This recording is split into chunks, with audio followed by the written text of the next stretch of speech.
Hello guys, स्वागत है आपका आज की क्लास में। मेरा नाम है वंदना और आप देख रहे हैं मिस केमिस्ट्री। तो देखो, आज की क्लास में हम करने वाले हैं ये क्वेश्चन मैंने आपको क्विज के फॉर्म में दिया था। देखो, काफी सारे स्टूडेंट्स ने इसका आंसर नहीं दिया है, सिर्फ 2 या 3 स्टूडेंट्स ने इसका आंसर दिया है। तो मैं आपको हमेशा बोलती हूँ, जो भी क्विज के क्वेश्चन होते हैं, या वो आपके गेट के क्वेश्चन होते हैं या फिर वो नेट के क्वेश्चन होते हैं, तो उन क्वेश्चन को सॉल्व किया करो। ठीक है, देखो, देखने से क्वेश्चन नहीं आते हैं जब तक आप उसको सॉल्व नहीं करोगे। अब सपोज ये वाला क्वेश्चन है, ठीक है, बहुत इजी है ये वाला क्वेश्चन। अगर आपको इसको देख के ही छोड़ दिए तो आपको कैसे पता चलेगा इस पे कौन सा फॉर्मूला अप्लाई हो रहा है। ठीक है, तो इसलिए चाहे गलत कर रहे हो सही कर रहे हो, कम से कम इसको सॉल्व किया करो और कमेंट करके आंसर जरूर बताया करो अपने। समझ में आ गया? तो आगे से आपको सॉल्व करना है। तो अभी मैं क्वेश्चन इसको आपको ये करवा देती हूँ। ठीक है, तो सबसे पहले हम क्वेश्चन को रीड आउट करेंगे। तो देखो, आपको दिया क्या है, the normal boiling point of a compound X is 350 kelvin, heat of vaporisation delta H vaporization क्या दिया है आपको, 30 किलो जूल पर mole. The pressure required to boil X at 300 kelvin is. ठीक है, तो जो भी हमें दिया हुआ है सबसे पहले वो लिख लेंगे और हमें क्या निकालना है वो हमें पता चल जाएगा। ठीक है, तो सबसे पहले हमें यहाँ पे दिया है 350 केल्विन, यानी हमें टेम्परेचर दिया है T1। हमें टेम्परेचर T1 कितना दिया है, 350 केल्विन। ठीक है, एक तो ये चीज दी हुई है। उसके बाद इन्होंने बोला है हीट ऑफ वेपराइजेशन कितना दिया हमें, heat of vaporisation delta vaporisation 30 kilo joule पर मोल। ठीक है, 30 किलो जूल पर मोल। उसके बाद हमें क्या करना है, the pressure required to boil X at 300 kelvin, यानी हमें T1 दिया था 350 केल्विन और ये दूसरा टेम्परेचर है, यानी हमें टेम्परेचर T2 इन्होंने दिया है 300 केल्विन। और इस 300 केल्विन के ऊपर हमें क्या निकालना है, प्रेशर निकालना है। ठीक है, यानी हमें देखो टेम्परेचर T2 के ऊपर प्रेशर निकालना है, यानी हमें P2 फाइंड करना है। ठीक है, यानी हमें P2 फाइंड करना है। अभी आप ये सोच रहे होंगे तो P2 अगर हमें फाइंड करना है तो P1 तो हमें यहाँ पे नहीं दिया, लेकिन इस क्वेश्चन की जो ये लैंग्वेज है इसमें ही P1 छुपा हुआ है, बस हमें लैंग्वेज समझनी है इस क्वेश्चन की। ठीक है, तो यहाँ पे इन्होंने क्या दिया है, हमें T1 दिया है, डेल्टा H वेपराइजेशन दिया है हमें, उसके बाद हमें T2 इन्होंने दिया हुआ है। उन्होंने क्या बोला है कि इस टेम्परेचर के ऊपर आपको प्रेशर फाइंड करना है P2। ठीक है, उसके बाद आपको निकालना है, यानी आपको P2 निकालना है। अभी देखो, इस क्वेश्चन पे कौन सा जो फॉर्मूला अप्लाई होने वाला है, इस क्वेश्चन पे फॉर्मूला अप्लाई होगा क्लैप्टॉन इक्वेशन का। ठीक है, क्लैप्रियन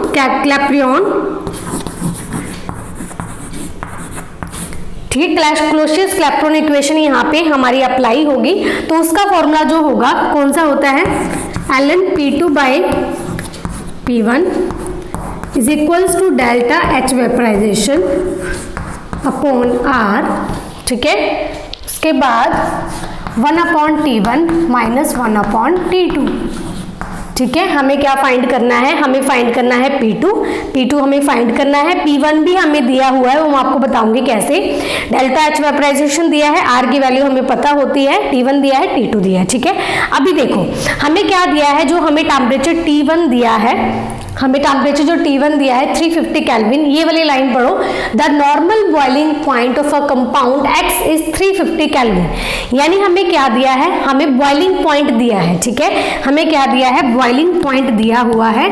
अब देखो, बॉइलिंग पॉइंट हमारा क्या होता है, बॉइलिंग पॉइंट के ऊपर जो हमारा वेपर प्रेशर होगा, जो हमारा वेपर प्रेशर होता है वो किसके इक्वल हो जाता है, एटमॉस्फेरिक प्रेशर के इक्वल, एटमॉस्फेरिक प्रेशर के इक्वल हो जाता है। ठीक है, बॉइलिंग पॉइंट पे क्या होता है, हमारा वेपर प्रेशर एटमॉस्फेरिक प्रेशर के इक्वल हो जाता है। ठीक है, उसमें क्या होगा, हमारे पास जो प्रेशर होता है वो किसके इक्वल हो जाता है, 1 atm।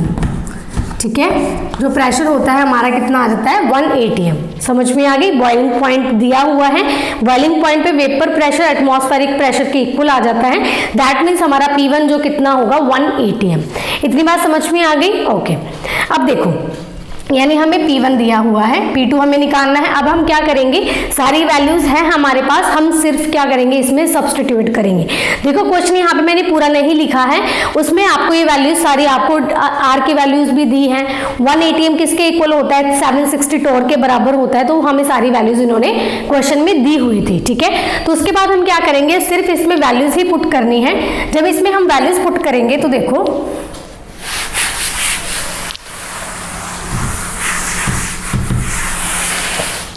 यानी हमारे पास जो P1 है वो किसके इक्वल है, 1 ATM के, ठीक है।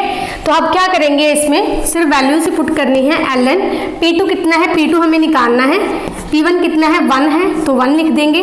उसके बाद देखो डेल्टा H वेपराइजेशन हमें 30 किलो जूल पर मोल दिया हुआ है, लेकिन हम इसको जो किलो जूल है हम इसको जूल में चेंज करेंगे। जब किलो जूल को जब जूल में चेंज करते हैं तो 1000 से मल्टीप्लाई होता है, तो क्या होगा यहाँ पे 30 इंटू 1000, ठीक है, जूल, ठीक है। उसके बाद क्या आएगा, जूल पर मोल आ जाएगा।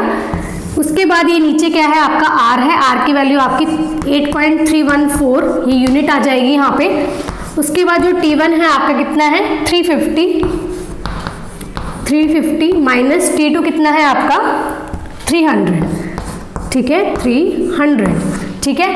देखो जब इसको आप सॉल्व करोगे, इसको मैं 1 को हटा रही हूँ यहाँ पे, इसको जब आप सॉल्व करोगे तो आपका यहाँ पे क्या आएगा, ln P2 is equal to, ठीक है, -100 अपॉन 8.314 इंटू 7, ठीक है, आपका ये आएगा। जब इसको सॉल्व करोगे, मैंने सॉल्व किया हुआ है, तो आपका ये वाला आएगा। फिर जब इसको सॉल्व करोगे आप, जब इसको सॉल्व करोगे, इस टर्म को आप क्या करोगे, इसको मल्टीप्लाई करके 100 से डिवाइड करोगे, तो क्या आएगा आपका यहाँ पे -1.7182, ठीक है। यानी आपकी ln P2 की वैल्यू क्या आएगी, 1.7182, ठीक है। उसके बाद यहाँ पे कर देती हूँ, यानी आपका जो ln P2 है वो कितना आ गया, -1.7182, ठीक है। अब क्या करेंगे आप, एंटी लॉग लेंगे, इसमें क्या करेंगे, जब एंटी लॉग लेंगे, P2 हमें निकालना है, यहाँ पे P2 is equals to e की पावर में जाएगा 1.7182, ठीक है। P2 की कितनी आएगी, e की पावर 1.7182। अब देखो ये क्वेश्चन आपका गेट का है, तो आपको कैलकुलेटर वहां पे अलाउड होता है, तो ये कैलकुलेशन आपकी इजीली सॉल्व हो जाएगी आपकी, ठीक है। तो मैंने सॉल्व करके रखा हुआ है यहाँ पे। तो देखो जब इसका आप एंटी लॉग लोगे, तो एंटी लॉग लेके कितना आता है आपका P2, आपका P2 यहाँ पे आएगा 0.1793 ATM, ठीक है, ATM आया है। लेकिन अब देखो जो P2 आया आपका ATM में आया है, लेकिन उन्होंने क्या बोला है आपको टोर में, ठीक है। आपको कितना क्या बोला हुआ है कि आपको जो प्रेशर है वो क्या निकालना है, टोर में निकालना है, लेकिन यहाँ पे ATM में आया हुआ है। तो क्या होता है आपका जो एक ATM होता है किसके बराबर, 760 टॉर्क के बराबर होता है। तो हम यहाँ पे क्या करेंगे, सिर्फ इसको क्या करेंगे, 0.1793 को 760 से मल्टीप्लाई करेंगे, ठीक है। यहाँ पे कर देती हूँ मैं। तो जो आपकी P2 की वैल्यू आई है कितनी है, 0.1793 ATM, ठीक है।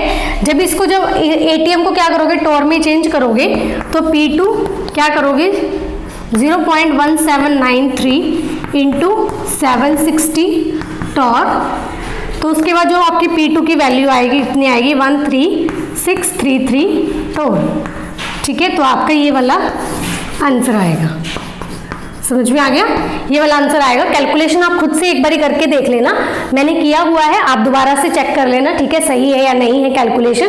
लेकिन जो आपका फॉर्मूला होगा, क्लोशेस-क्लैपेरॉन इक्वेशन, यही यूज होगी आपकी, ठीक है। आपको सारा दिया हुआ है, बस आपको क्या है P1 पहचानना था, वो क्या है आपके इसमें छुपा हुआ है, नॉर्मल बॉइलिंग पॉइंट जो उन्होंने बोल के दिया हुआ है, बस यहाँ पे आपको निकालना था कि P1 इतना आएगा, बाकी P2 आपको पता चल जाता, इक्वेशन आपकी सिंपल वाली यहाँ पे यूज होनी थी, ठीक है। तो ये वाला क्वेश्चन आप कर लेना, ठीक है। मिलते हैं नेक्स्ट वीडियो में, तब तक के लिए बाय बाय।